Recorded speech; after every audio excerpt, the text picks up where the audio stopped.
obviously, your prominence has just blown up in the last year and a half. And we were talking before the show about why that is and why there are so many people who suddenly are very angry about you. I noticed there was an article in Politico suggesting that young, angry white males, you are now their leader, so congratulations. Oh, yes.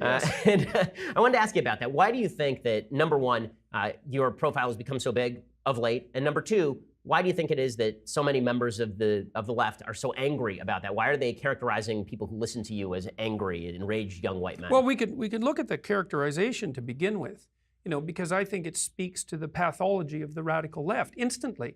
They're absolutely incapable of viewing the world except through group identity terms.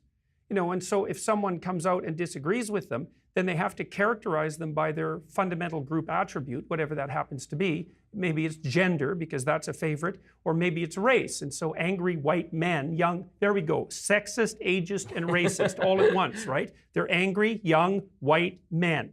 Well, it has to be that way if you're going to play the leftist game, because that's the only way that you can look at the world. And then if you can't make your opponent reprehensible in some manner, and it's strange that they would attempt to make them reprehensible on the grounds of race, age, and sex, since that's precisely what they stand against, hypothetically.